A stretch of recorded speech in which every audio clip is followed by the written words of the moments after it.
বাবা মহারাজ, আজকে আপনি বেশ খোশ মেজাজে আছেন মনে হচ্ছে। সে তো থাকবেই। মহারাজের মনে যে বসন্তের হাওয়া লেগেছে।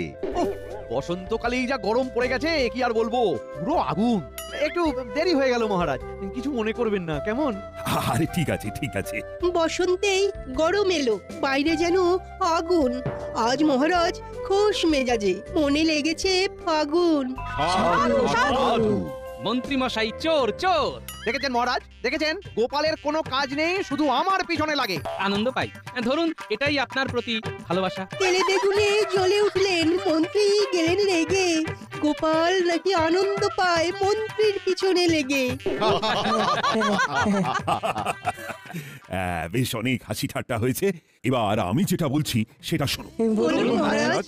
আর মাত্র কয়েকদিন পরেই তো দোল যাত্রা, রং খেলা। আর এবার দোল যাত্রায় আমাদের কৃষ্ণনগরে স্বয়ং নবাব বাহাদুর আসছেন হোলি খেলতে। উনি এবার ছুটে ছুটে রং মাখাবেন আর তোমাদের সবাইকে পালিয়ে পালিয়ে বেড়াতে হবে। দারুণ মজা হবে। এর জন্য তো স্বতঃস্ফূর্ত হতে হবে। গোপালের যা চেহারা, তাতে সে কি এই ধরাধরি খেলা খেলতে পারবে? কেন পারবো না, নিশ্চয়ই পারবো। হ্যাঁ ঠিকই তো, চেষ্টা করলে নিশ্চয়ই পারবে। মহারাজ, আমার মনে হয় যে বড় আকারে খেলা শুরু হওয়ার আগে আমাদের রাজসভাসদদের মধ্যে একটা ছোট খেলা হওয়া উচিত। সেটা কিরকম? খুবই সোজা।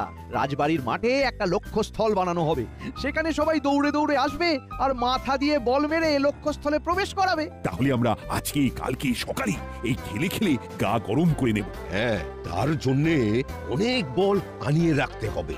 এসব দায়িত্ব গোপালকে দিন। ও এক্ষুনি শহরে বেরিয়ে পড়ুক, শহর থেকে বল নিয়ে আসুক, এতে ওর ভুঁড়িটা একটু হলেও তো কমবে। ঠিক বলেছ। আচ্ছা গোপাল, তুমি তাহলে আর দেরি না করে এক্ষুনি বেরিয়ে পড়ো, আর যা খরচ হবে এসে আমার কাছ থেকে নিয়ে নিও। আচ্ছা মহারাজ।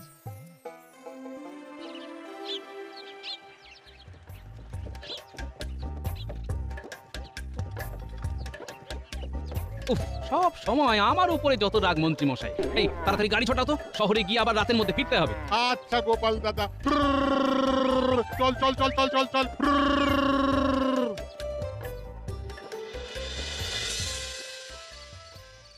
বাপ রে বাপ, সারাটা দিন চলে গেল। ওই দেখ, গোপাল এখন রাজবাড়িতে ঢুকছে। তার মানে একটু পরেই কাজ ছেড়ে বেরোবে। ওদের যেরকম যেরকম বলেছি সেরকম কাজ করতে হবে। কিন্তু কোনো চিন্তা করবেন না মন্ত্রী মশাই, এই বসন্তে গোপালের জীবনের গল্পে হেমন্ত বসিয়ে দেব। বাজে কথা না বলে কাজে লেগে পড়। যা যা যা যা। মহারাজ, আসতে পারি? আরে গোপাল, এসো এসো। মহারাজ, আমি শহর থেকে বল নিয়ে এসেছি। মোট 10 মোহর খরচ হয়েছে। এই নিন তার রসিদ। বেশ বেশ, এই নাও তোমার 10 মোহর। তুমি যাওয়ার সময় ভাড়ার ঘরে এই বলগুলো রেখে দিয়ে চলে যাও। আবার সকালে বল খেলা শুরু হওয়ার আগে মাঠে নিয়ে যাবে। আচ্ছা মহারাজ। এত ভারী বস্তা, বাপরে বাপ, আপনার ভাড়ারে রেখে ভালোই হলো, ধন্যবাদ। উফ, সেই সকালে বাড়ি থেকে বেরিয়েছি, কে জানে গিন্নি কি ভাববে। যা ভাবে ভাবুক, ওর জন্য শহর থেকে আয়না কিনে এনেছি, ওটা পেলেই খুশি হয়ে যাবে। এই ওরে বাবা রে, মারে মারে গেলাম রে। এই কে কে? কাল খেলাধুলো আর আজকে এই বিপদ। সকালে রাজসভায় মন্ত্রী মশাইকে চোর বলেছিলে, মনে আছে? সেটারই বদলা নিলাম।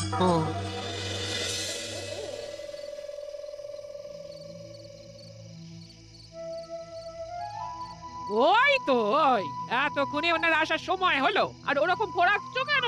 কি হয়েছে? আরে বলছি মহারাজ শহরে পাঠিয়েছিলেন যে। ও মাগো, তার জন্য এত দেরি? আরে দেরি কি আর সাত করে করেছি? ও মাগো, এই দেখো তোমার জন্য কি এনেছি, আয়না। এ কি এত ভাঙা আয়না? আর বলো না, একটু আগে। হায় হায় হায়, তুই চুপটি করে বসো তো দেখি। মানুষ তো না, মোটা ঘটাকে মন্ত্রী মশাই একেবারে এক একটা ডাকা তৈরি করেছেন। কথা না বলে একটু মলম দাও তো, আমাকে এক্ষুনি বেরোতে হবে। দিচ্ছি, কিন্তু এই অবস্থায় তুমি আবার কোথায় যাবে? আরে বাবা, অত প্রশ্ন করো না তো। বিজ্ঞানী, দরজা খোলো, দরজা খোলো বিজ্ঞানী। কি গোপাল, তুমি এখন? হ্যাঁ শোনো, মন্ত্রী অনেক বেড়েছে, আমার কি অবস্থা করেছে দেখো। কি গো, মলম লাগিয়েছো মনে হচ্ছে। হ্যাঁ, এবার শোনো, কাল মন্ত্রী মশাইকে জব্দ করবো। হ্যাঁ, তোমাকে শুধু একটা সাহায্য করতে হবে। কি সাহায্য করতে হবে বলো? কি পারবে তো? হ্যাঁ হ্যাঁ, কেন পারবো না? তুমি আমার এত কাছের বন্ধু, তোমার জন্য এইটুকু সাহায্য না করতে পারি তাহলে তুমি আর কিসের বন্ধু, আর কিসেরই বা বিজ্ঞান সাধনা। হ্যাঁ ঠিক আছে, আমি কাল সকালে রাজবাড়ি যাওয়ার আগে তোমার বাড়ি হয়ে যাব, কেমন? বেশ বেশ, আমি তোমার কথা মতো কাজ করে রাখবো।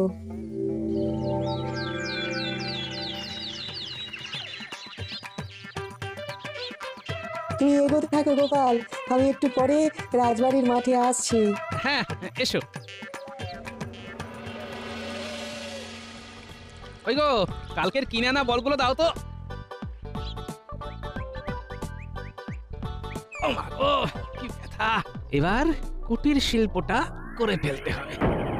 ও বাবা, ও মা। এই কি গোপাল, তুমি এই হাল কি করে করলে? সবই ভাগ্য মহারাজ। ভাবলাম হোলির উৎসবের দিন নবাব বাহাদুরের সাথে খেলাধুলোর আনন্দ উপভোগ করার আগে একটু গা গরম করব, কিন্তু কাল একটা বিপদ হয়ে গেল মহারাজ। সে কি বিপদ? আর সেই নিয়ে ভাবনা চিন্তা করে কি লাভ বলুন? আমি আজকে প্রতিযোগিতায় অংশগ্রহণ করব না, আমি বরং সকলকে সহযোগিতা করব। সবার মাথায় বল ছুড়ব আর সবাই লক্ষ্যে বল তাক করবে। উফ, এটাই তো চাইছিলাম, কিন্তু গোপাল আমার বা বটা ঘটার নামে অভিযোগ করলো না কেন? ব্যাপারটা কেমন সন্দেহজনক লাগছে। বেশ, তবে তাই হোক, তোমরা সবাই খেলা শুরু করো। খেলার নিয়ম অনুযায়ী প্রত্যেকে 3টে করে সুযোগ পাবে। লক্ষ্যস্থলের থেকে 20 পা আগে প্রতিযোগীকে দাঁড়াতে হবে। তারপর গোপাল তাদের মাথায় সামনে থেকে বল ছুঁড়বে আর প্রতিযোগীকে সেই বল তাক করে লক্ষ্যস্থলের মধ্যে প্রবেশ করাতে হবে। বুঝে গেছি। তাহলে শুরু হোক। সবার আগে আসছে বিজ্ঞানী। সুযোগ নাম্বার 1। পেরেছি পেরেছি, আমি পেরেছি। এবার তোমার দ্বিতীয় সুযোগ। সাব্বাস, 2-এ 2। এবার তৃতীয় সুযোগ। যা, এটা হলো না। সাবাস বিজ্ঞানী, ভালো প্রয়াস ভালো প্রয়াস। এবার মাঠে দৌড়তে থাকো, তাহলেই গা গরম হবে। এরপর আসবে মন্ত্রী। এই গোপাল, তোমার আমার উপরে রাগ আছে বলে আবার আমার দিকে উল্টো পাল্টা ভাবে বল ছুড়ো না জানো? আরে না না, আপনি আমাদের স্বনামধন্য মন্ত্রীমশাই বলে কথা, আপনার সাথে ওরকম করতে পারি নাকি? তাহলে শুরু হোক মন্ত্রী মশাইয়ের সুযোগ নাম্বার 1। সাবাস মন্ত্রী, সাবাস। ছোড়ো গোপাল, ছোড়ো, দ্বিতীয় বলটাও ছুড়ে দাও। এবার মজা দেখাবো। এবার দ্বিতীয় সুযোগ। গোপাল, তোমার এত বড় স্পর্ধা যে তুমি সবার সামনে আমার মুখ কালি করলে। বেশ করেছি। আপনি যেমন বটা ঘটাকে দিয়ে আমাকে মাটিতে ফেলে দিলেন, আমি তেমনি আপনার মুখে কালি ঢেলে দিলাম। হোলির আগেই হোলির মজা দিলাম। গোপাল, তোমার কিন্তু এটা করা উচিত হয়নি। মহারাজ, মন্ত্রীমশাই গতকাল কি করেছে জানলে আপনিও বলবেন আমার রাগ হওয়াটা স্বাভাবিক কিনা। গতকাল আপনার বাড়ি থেকে আমি ফিরছি এমন সময়। না না না না, এটা কিন্তু একদম ঠিক করনি মন্ত্রী। সেদিন রাজসভায় সবাই সাধু সাধু বলার পরে আমাকে চোর বললো, সেবেলা। সে তো আমি মজা করে বলেছি, কিন্তু তা বলে আপনি আমাকে এভাবে মাটিতে ফেলে দেবেন? এতটুকু মানবিকতা নেই আপনার মধ্যে? সত্যি মন্ত্রী খুব খারাপ। গোপাল আজকে বদমাইশি করে তোমার মুখ কালো করে দিয়েছে, কিন্তু তোমার আসলে মনটাই কালো, প্রতিহিংসা পরায়ণ। সত্যি মন্ত্রী মশাই, আপনার চারিদিকে নাম, এটা সবাই বলে। বেশ, আমি কথা দিচ্ছি, আমি ভালো হয়ে দেখাবো। তাহলে বাকি খেলা শুরু হোক। পুরো মুখের হুলিয়া বদলে দিল, এইভাবে প্রতিশোধ নেবে না? ইস, এত হিংসে কেন তোমার মনে? একটু ভালো হতে পারো না নাকি? আমার বড় হয়ে তুমি এত এত খারাপ কি করে হলে, আমি তো এটাই ভেবে পাই না। উফ, যে পারছে আমাকে ধুয়ে দিচ্ছে। দূর দূর, ছি ছি ছি ছি। বুঝলে গিন্নি, চুন হলুদে বেশ ভালো কাজ হয়েছে। গোপাল দাদা, খুব বিপদের মধ্যে পড়ে গেছি। আরে আমি নিজেই বিপদ কাটিয়ে একটু সুস্থ হওয়ার চেষ্টা করছি, আর তোমার আবার কি বিপদ হলো গো? আর বলো না, কদিন একজন জমিদারের জমিতে ভাগ চাষি হিসেবে কাজ করছিলাম। হঠাৎ করে বলে কালকে থেকে আর কাজে আসতে হবে না। সে কি, কেন? জমিদারের এই মুহূর্তে হাতে টাকা পয়সার অভাব, তাই আর কি, মানে সব দিন মজুর ভাগ চাষিদের সরিয়ে দিচ্ছেন। এখন আমি কি করি বলো তো? বলছি, আমি তাহলে এই চুন হলুদটা সরিয়ে রান্নাঘরে রাখছি, কালকে আবার নিও। বেশ বেশ, এই তো পেয়েছি। আচ্ছা তুমি এক কাজ করো, হ্যাঁ কদিন পরেই তো দোল উৎসব, সবাই রং আবির কিনবে। তুমি ওই ফুলের পাপড়ি, হলুদ, গাছের পাতা এসব দিয়ে ভেষজ রং তৈরি করো। এটা তো বেশ ভালো বুদ্ধি দিয়েছো গোপাল দাদা, ধন্যবাদ, তুমি আমাকে বাঁচালে। শোনো, তুমি একবার বাচ্চাগুলোকে বলো কাল বিকেলে যেন আমার সাথে দেখা করো। হ্যাঁ আচ্ছা।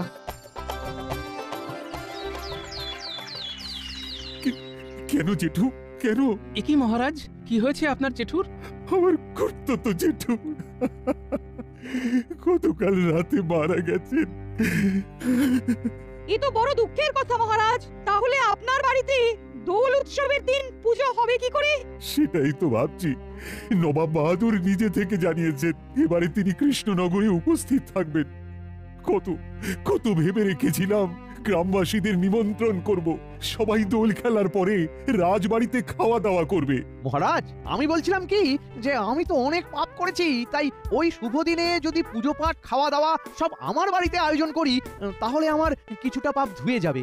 দাঁড়ান মন্ত্রী মশাই, আমি বাইরে গিয়ে দেখে আসি। কি দেখবে গোপাল? এই আজকে সূর্য পশ্চিমে উঠেছে কিনা। একদম বাজে কথা বলবে না। ঝগড়া বন্ধ করো, আমার মন মেজাজ ভালো নেই। মন্ত্রী মন্ত্রী তুমি খুব ভালো প্রস্তাব রেখেছো। তুমি তাহলে আর দেরি না করে এক্ষুনি সকলকে নিমন্ত্রণ করা শুরু করে দাও। হ্যাঁ মহারাজ, প্রথমে মহারাজকে দিয়ে শুরু করব, বুঝলি? হ্যাঁ তাই চলুন। সত্যি আমি খুব খুশি হয়েছি। হয়তো আমি তোমাদের সাথে দোল খেলার আনন্দ উপভোগ করতে পারবো না, যেহেতু আমার অসুখ চলবে, কিন্তু আমি একবার দেখা করে আসবো। বেশ বেশ মহারাজ, আমি নবাব বাহাদুরকে নিমন্ত্রণ করে আসবো। বুঝলি বটাঘটা, সব গ্রামবাসীদের নিমন্ত্রণ করব, সব সভাসদদের বলবো, কিন্তু গোপালকে বলবো না। বেটা উচিত শিক্ষা পাবে। হ্যাঁ দারুণ মজা হবে। আচ্ছা ঘটা, তুই এই পত্র নিয়ে নবাবের কাছে চলে যা, বুঝলি? আর বটা, তুই কিছু পত্র নিয়ে গোপাল ছাড়া বাকি সভাসদদের বাড়ি যা, আর আমি গ্রামবাসীদের বাড়ি যাচ্ছি। হ্যাঁ আচ্ছা মন্ত্রী মশাই।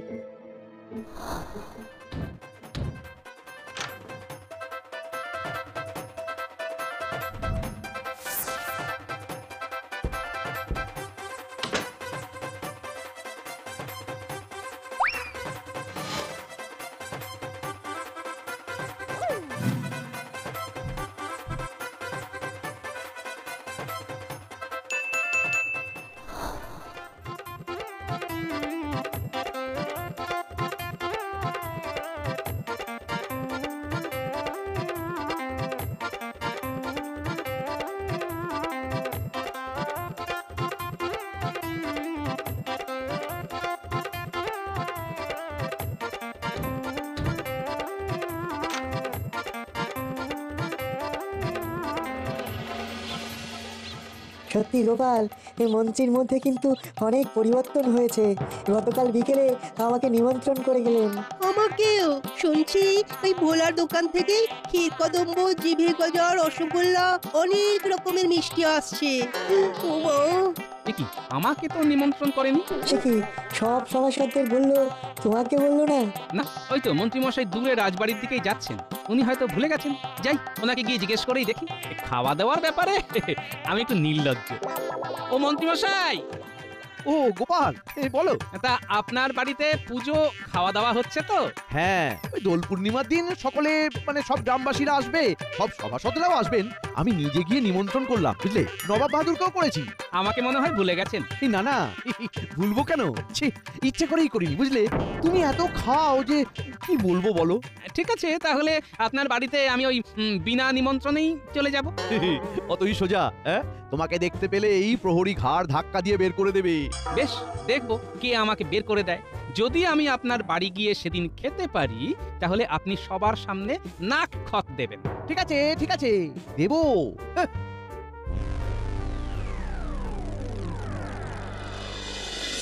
শোন, তোদের যে জন্য ডাকা, কাল তো নেড়া পড়া আর পরশু দোল। হ্যাঁ, তোরা এক্ষুনি সব গ্রামবাসীদের বাড়ি বাড়ি যা, আর তাদের গিয়ে বল পরশুদিন সকালে সবাই মিলে। দারুণ মজা হবে দাদু, দারুণ মজা হবে।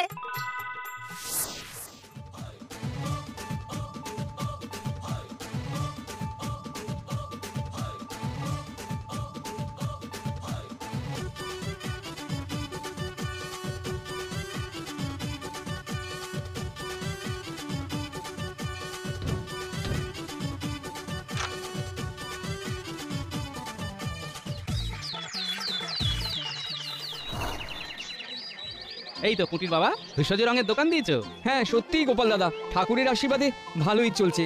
তোমার বুদ্ধি অনুযায়ী কাজ করে বেশ উপকার হলো। বেশ বেশ বেশ কাল সকালে কি করতে হবে মনে আছে তো? হ্যাঁ হ্যাঁ, সব মনে আছে।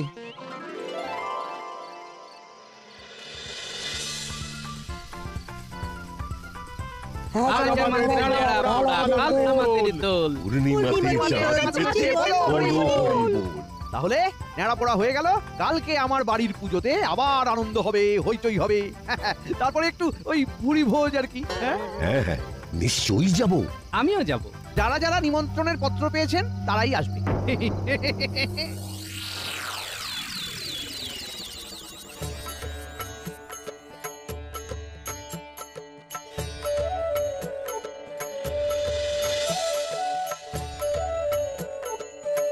সবাই তো এসে গেল, গ্রামবাসীরা তো এলো না।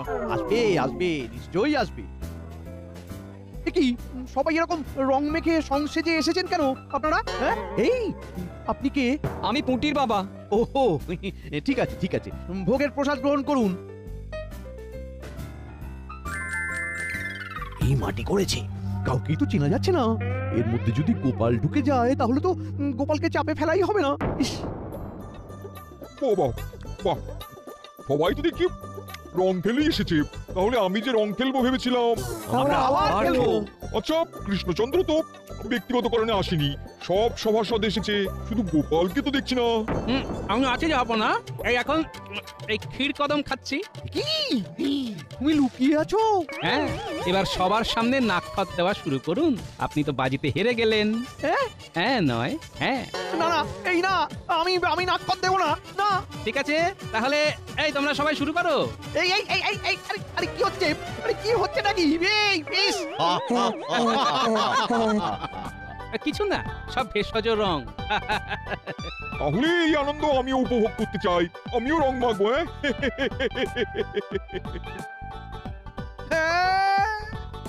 এর থেকে তো নাক ক্ষতি ভালো ছিল। সবাইকে খাইয়ে এই পেলাম।